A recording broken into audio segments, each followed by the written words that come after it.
Bonjour Nanou. Bonjour Hugues. Aujourd'hui, on va aborder un sujet un peu, entre guillemets, spécial, puisqu'on va parler du deuil, et que le deuil est resté aujourd'hui plus que jamais un mot tabou, parce que Oui, les rites, notamment de deuil, ont disparu. Hein. oui, On n'enterre plus, on brûle. Avant, il y avait une période où on était effectivement en deuil. De tout à moins en fait. moins, cela existe. Bref, les rites permettant d'accepter ce genre de choses n'existent plus. Tout à fait. C'est comme si on devait faire passer d'une chose à l'autre sans pouvoir prendre le temps de digérer quelque part le changement, etc. Mais qu'est-ce qui t'a donné envie? Pourquoi est-ce que tu as eu envie d'aller vers le deuil? Mais d'abord, le travail que j'ai fait sur moi-même m'a fait me rendre compte que j'ai été touché très tôt par le deuil. Je suis le 10e enfant à la maison et il en reste aujourd'hui plus que 5 survivants de mes frères et sœurs. Et aussi un travail notamment sur les relations avec mon père, alors que celui-ci était déjà parti vers un autre monde, m'a fait réaliser que le psychanalyste avec lequel je travaillais, elle travaillait beaucoup avec des fils d'eux. Or, papa était président de la Cour de cassation, le troisième personnage juridique du royaume, et des enfants nés de personnes rentrées des camps de concentration. Et donc, il s'était rendu compte comment même de la conception était transmis une peur de la mort absolument terrible. Or, la peur de nos peurs, c'est la mort. Donc, Oui, j'avais une sorte d'angoisse que je ne parvenais pas à nommer. Et c'était tout simplement celle venue à la fois par ce à quoi j'avais été confronté et lors de ma conception. c'est ça. C'est intéressant. Et donc, c'est ça qui t'a poussé à vouloir en savoir plus sur le deuil, comment faire son deuil, etc. Alors, en fait, ceci est arrivé par un détour. C'est une de mes valeurs très importantes qui est l'amitié. Et j'avais une amie de plus de 40 ans qui avait décidé d'y mettre fin. Et donc, j'ai dû faire le deuil de cette amitié. Et pour faire le deuil de cette amitié, je suis quelqu'un qui lit beaucoup. Eh ben, j'ai été lire des choses. Et c'est comme ça que j'ai découvert le travail d'Elisabeth Kubler-Ross, qui est un médecin psychiatre qui est à l'origine des soins palliatifs, et ensuite son application au monde de l'entreprise par Jacques-Antoine de Malarevitch. Ah oui, oui, parce qu'il n'y a pas que le deuil d'une personne qui décède, il y a toutes sortes de deuils. Alors, il y a effectivement toutes sortes de deuils. Donc, c'est pas seulement celui d'une personne ou d'un animal de compagnie. Ça peut être dans le monde de l'entreprise un abandon de projet, un changement de dirigeant, pardon, une perte d'emploi. C'est ça. Tout ça sont des deuils auxquels nous sommes tôt ou tard confrontés. En fait, on vit tout le temps les petits deuils, tout au long de notre journée. Et comme tu l'as dit, time is money, on est dans le monde de la performance, il faut que ça aille vite. Et donc on ne s'en rend pas compte, ou bien on préfère l'ignorer. C'est ça. Oui, oui, il y a des stress qui sont très très importants, hein, comme par exemple, il paraît que la perte d'un travail qu'on aimait bien est aussi importante, par exemple, que la perte d'un être cher, au niveau du stress, j'entends. Hein. Oui, il n'y a pas que au niveau du stress, hein, puisque donc les travaux d'Elisabeth Kubler-Ross ont montré qu'il y avait vraiment un processus qui se mettait en route de façon consciente ou inconsciente, avec un certain nombre d'étapes. Et toutes ces étapes sont toujours là. Elles ne sont pas forcément dans l'ordre qu'Elisabeth Kubler-Ross a donné. Elles peuvent même parfois se chevaucher. Euh, on peut rester bloqué aussi à une étape. Et si on reste bloqué à une étape, le travail de deuil ne se fera pas. Donc il est intéressant de connaître les étapes et de savoir à quel stade on en est, pour voir le chemin parcouru et le chemin qui reste à parcourir.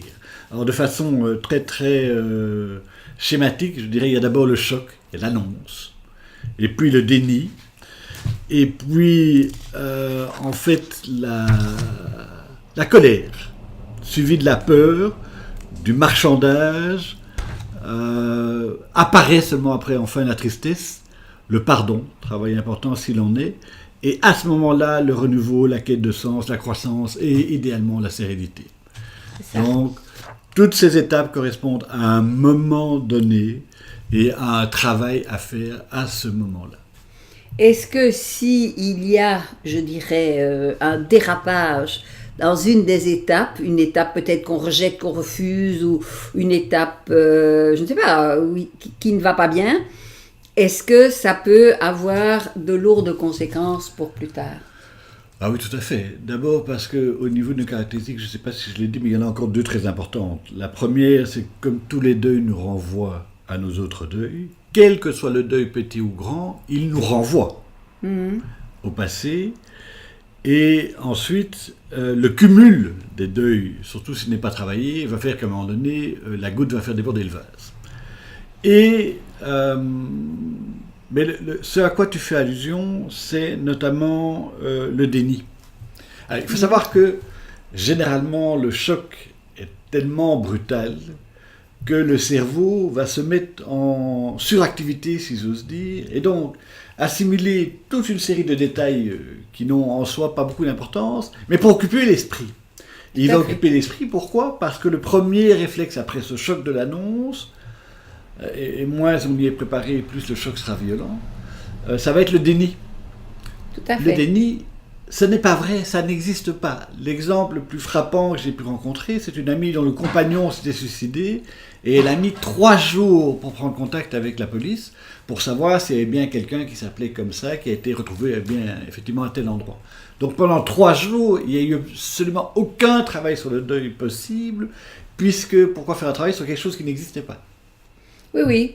Mais je pense que je sais très très bien de quoi tu parles parce que je l'ai vécu quand mon frère est mort. Il est mort dans des conditions dramatiques.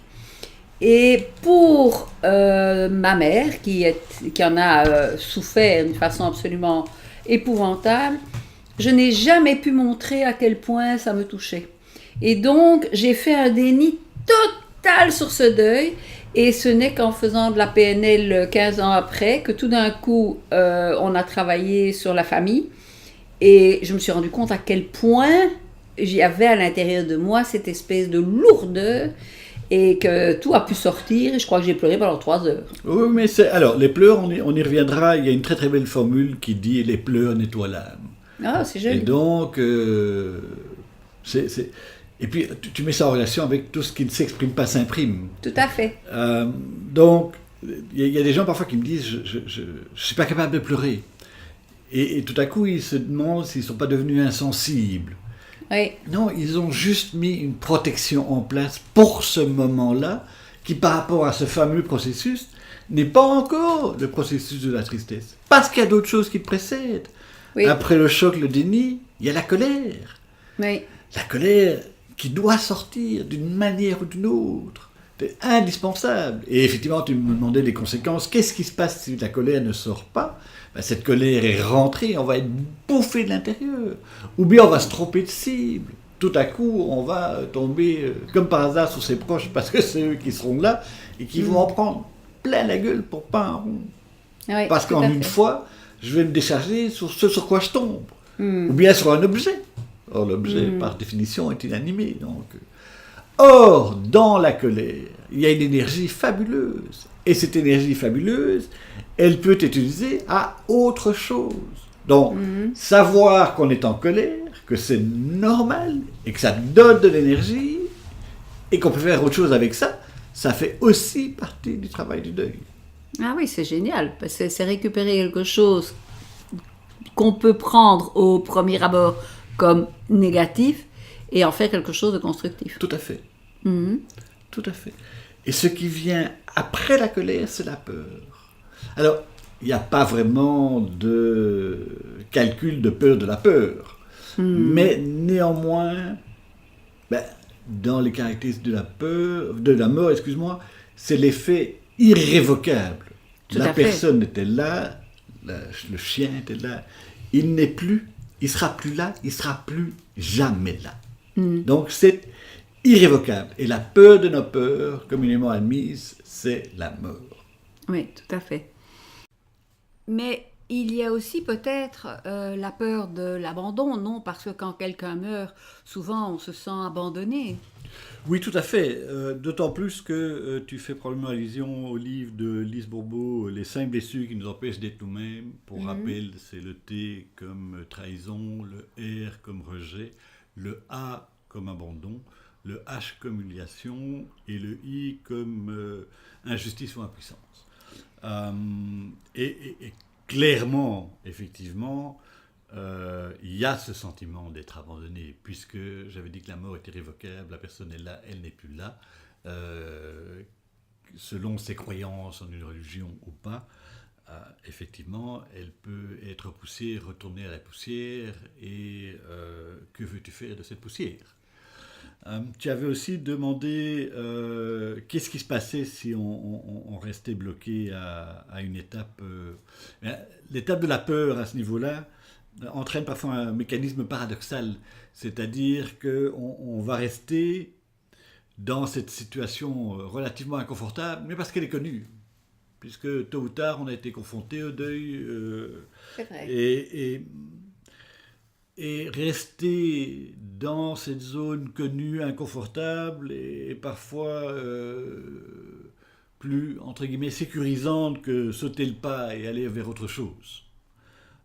D'autant plus que on se dit aussi que si on est tout joyeux, on n'est peut-être pas fidèle à celui qui est parti. Tout à fait. Tout à fait. J'avais d'ailleurs entendu un jour, quand j'ai suivi une formation avec Robert Dilst, il y avait une dame qui disait « Oui, mais c'est pas possible que je ne sois pas malheureuse puisque j'ai perdu ma fille, et ce que je peux comprendre tout à fait. » Et Robert Dilst lui a simplement répondu « Est-ce que vous croyez que c'est ça que votre fille voulait pour vous ?» Tout à fait. Et merveilleuse réponse. c'est une très très belle réponse. Et elle a réfléchi, elle a dit non, effectivement, c'est pas ça. Alors il dit, est-ce que vous ne croyez pas que vous pourriez vous donner le droit d'être heureuse et que votre fille serait ravie que vous soyez heureuse. Donc c'est bien qu'on puisse justement travailler le deuil, parce que parfois, il suffit qu'une personne en face dise une petite phrase et tout bascule, tout change, les choses n'ont plus du tout le même impact, n'ont plus du tout le même poids, qui n'est pas toujours facile à vivre. Oui, et la nature est bien faite parce que Elisabeth Kubler-Ross met aussi en évidence une étape qui apparaît maintenant, qui est celle du marchandage. Pour accepter l'inacceptable, bien à un moment donné, pour diminuer cette pression de colère, on va marchander avec soi-même. Finalement, il avait quand même son âge et il a bien vécu. Ah oui. Ou il est parti entouré des siens. C'est dans son sommeil que, etc., etc. Donc on va trouver toutes ces choses qui fait que ce qui nous apparaît inacceptable devient plus acceptable. Ah oui, mais moi je voyais le marchandage un peu d'une autre façon, et je ne sais pas si ça joue, ça rentre en ligne de compte, mais par exemple quand on se sépare, on doit faire aussi le deuil d'une vie en commun. C'est un deuil qui est très lourd et très fort, et souvent il y a beaucoup de marchandage après, parce que c'est une forme aussi de, je ne sais pas, j'imagine que ce marchandage il doit peut-être venir un peu au moment de la colère.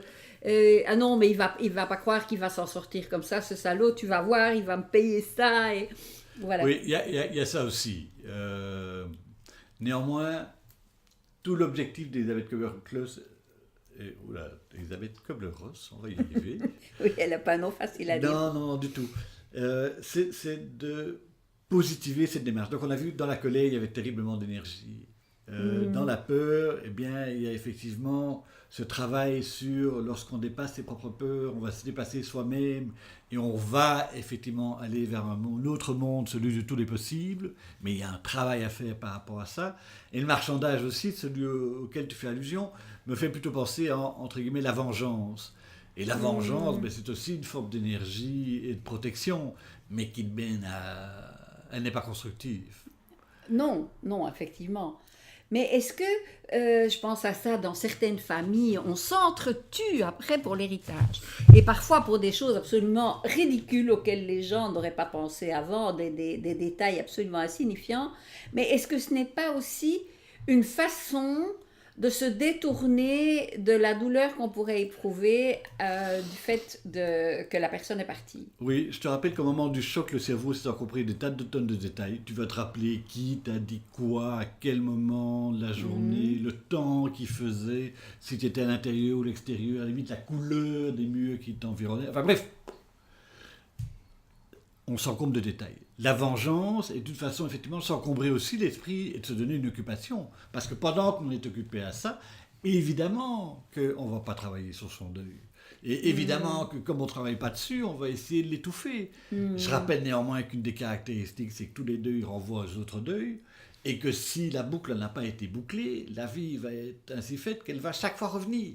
Et elle va taper de plus en plus fort. Hein. Ouais. Donc, on a tout intérêt, à un moment donné, de ne pas se tromper de cible et de s'occuper réellement de soi, et de se redonner à soi du temps. Et tu parlais de la tristesse. Ben oui, pour arriver à la tristesse, c'est maintenant. Il y a donc tout ce parcours qui a déjà été fait avant, entre guillemets, d'enfin pleurer. J'ai rappelé que l'ordre n'était pas toujours celui-là, mais donc ces gens qui ne pleurent pas tout de suite, simplement parce qu'ils sont dans le processus du deuil et suivent les étapes les unes après les autres. C'est ça, on pourrait presque les rassurer en leur disant que c'est presque normal. Alors, c'est tout à fait normal. Et ce qui est encore le plus étonnant, c'est que après la tristesse arrive l'étape de l'acceptation. Donc, être triste permet et montre qu'on est tout près du début de la sortie. Or, c'est aussi un paradoxe. Si on prend le mythe d'Icare, c'est au moment où il s'approchait du soleil, donc de la vérité, que la cire se met à fondre et qu'il est tombé.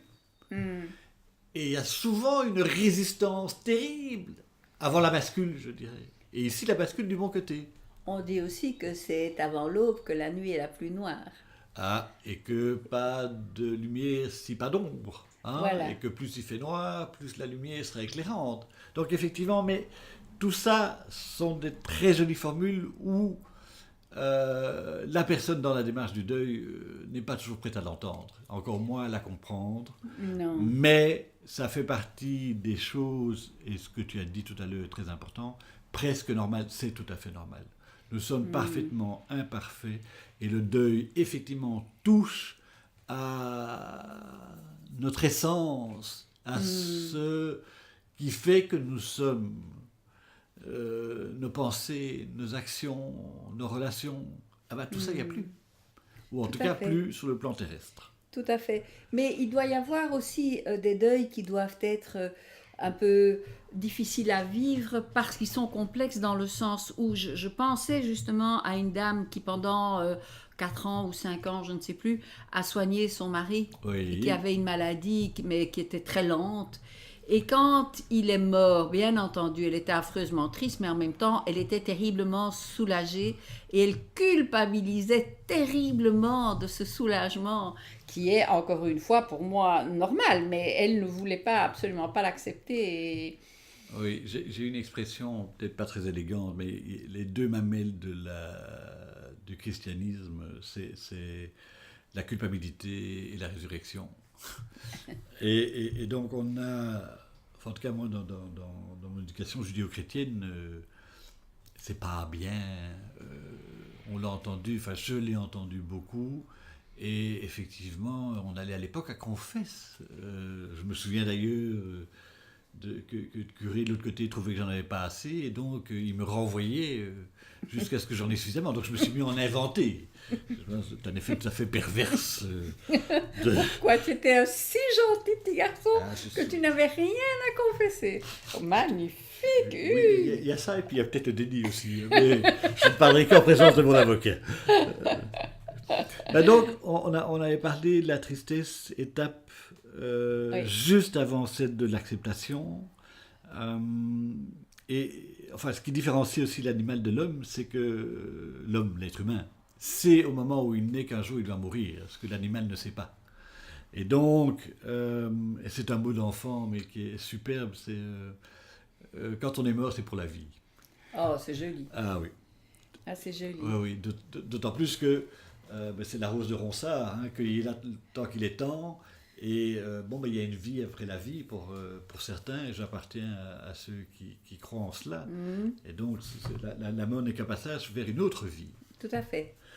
Tout à fait. C'est d'ailleurs Bruce Lipton qui dit que sur nos cellules, nous avons des antennes, et que ces antennes captent autre chose, et qu'en fait, nous ne sommes que le poste de télévision, et que si le poste de télévision casse, bien entendu, on peut mettre un autre poste et l'émission va continuer.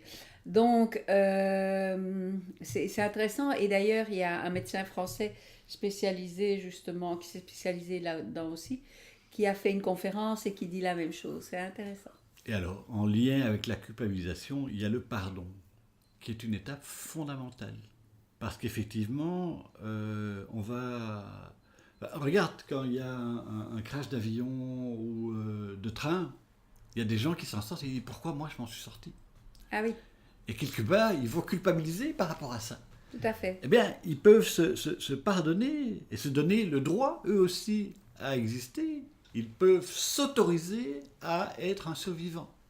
Mais quand tu dis il y a le pardon, mais dans un deuil, je dirais classique, je ne sais pas moi, j'ai perdu ma maman très jeune et j'aurais dû lui pardonner le fait d'être morte. J'en lui en ai jamais voulu, je pense. Ah, tu avais parlé tout à l'heure de l'abandon et le sentiment d'abandon. Oui. Tu aurais très bien pu considérer que ta mère t'a abandonné. Tu étais tellement jeune, pourquoi est-elle partie maintenant? Ah oui. Est-ce que c'est pas une forme d'abandon?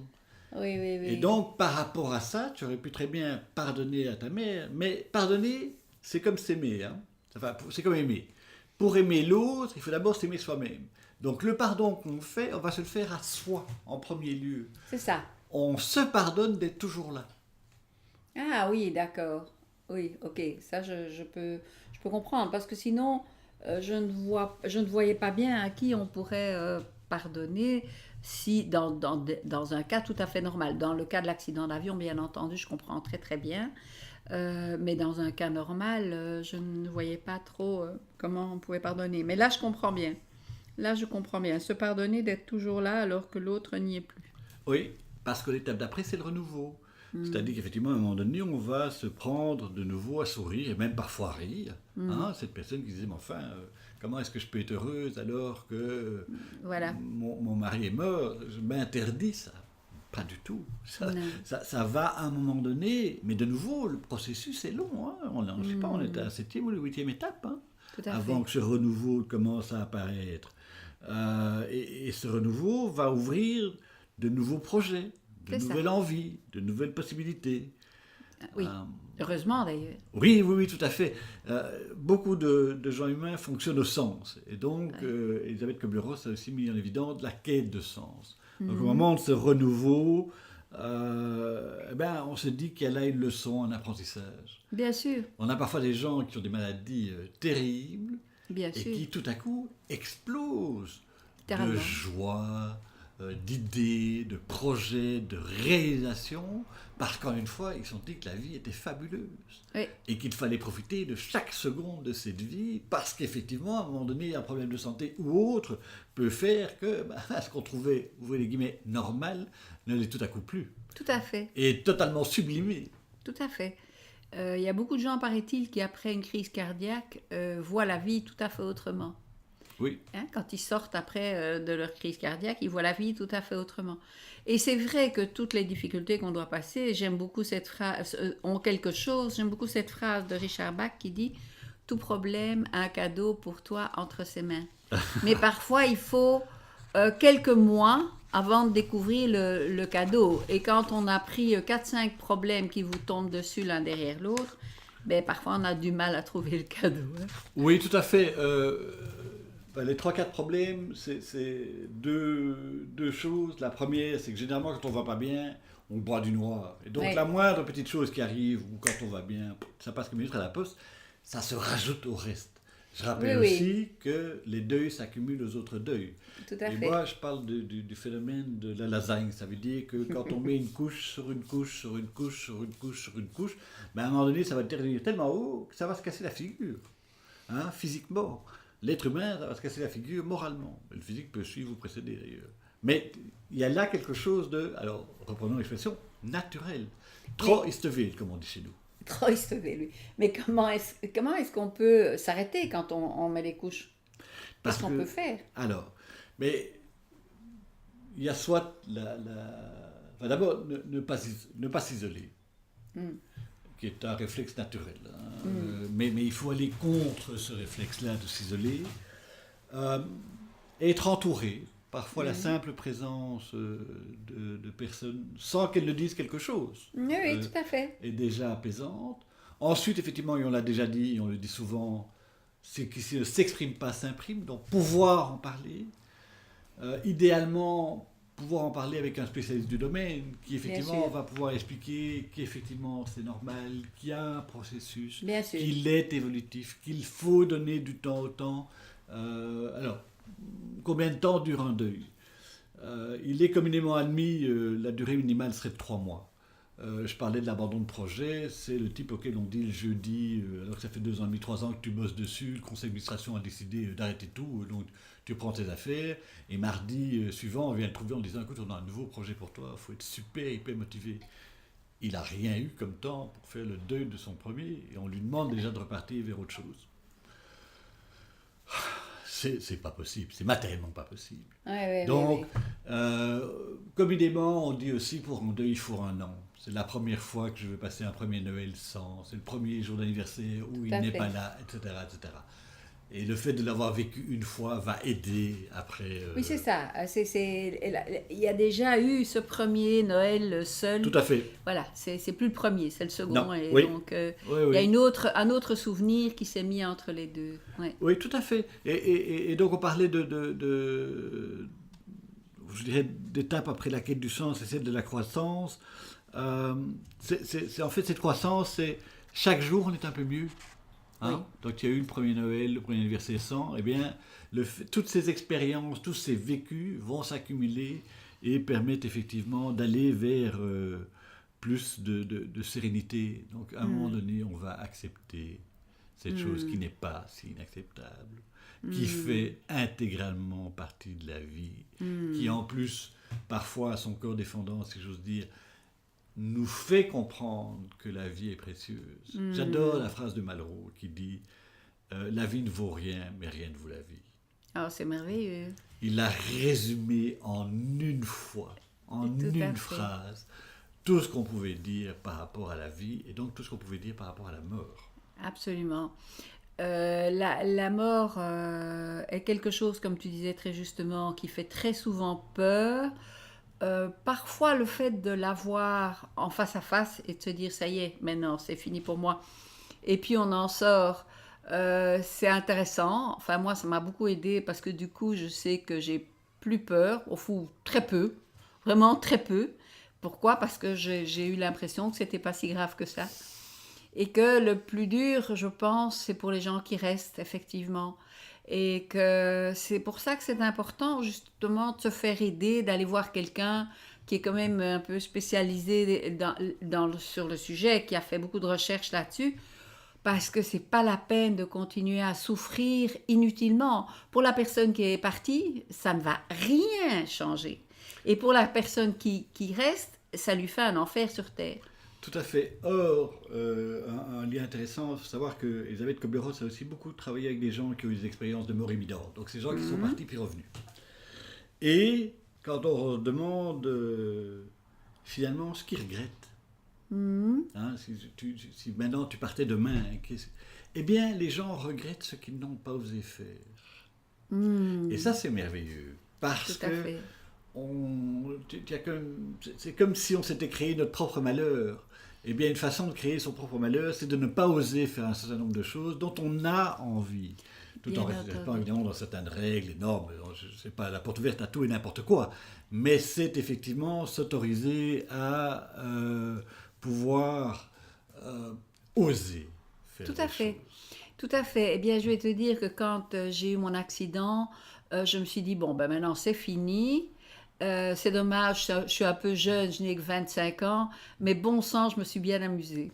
Voilà. Donc ça, c'était intéressant. C'était pas oh mon Dieu ceci, oh mon Dieu cela. J'ai dit tiens, j'ai pas encore d'enfant, donc c'est bien. Je ne vais pas laisser quelqu'un qui va me pleurer. Mon mari, il va bien se guérir et il trouvera bien quelqu'un d'autre, etc. Pour mes parents, là, j'étais très mal. Et donc voilà. Mais ça va très très très très très très vite. Mais pour moi, c'est vraiment ce qui m'est revenu, c'est waouh, je suis quand même bien. C'était court, mais c'était bon. et c'est ce que je souhaiterais à tout le monde, hein, de pouvoir dire ça. Mais donc, ce qui est important, c'est la personne qui elle reste avec. Elle n'a pas vécu ça et elle doit rester seule.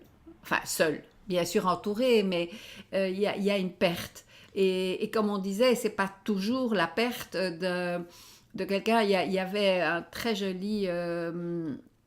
dans un film, il y a eu une réflexion qui a évidemment beaucoup fait rire tout le monde, mais une femme qui s'est séparée de son mari et qui l'a revu et qui dit à sa copine qui est en face d'elle, « Toi, t'as de la chance, il est mort. » Évidemment, la copine tire une drôle de tête, mais elle dit, « Enfin, je veux dire, tu ne dois plus le revoir. » Et donc, c'est vrai quelque part.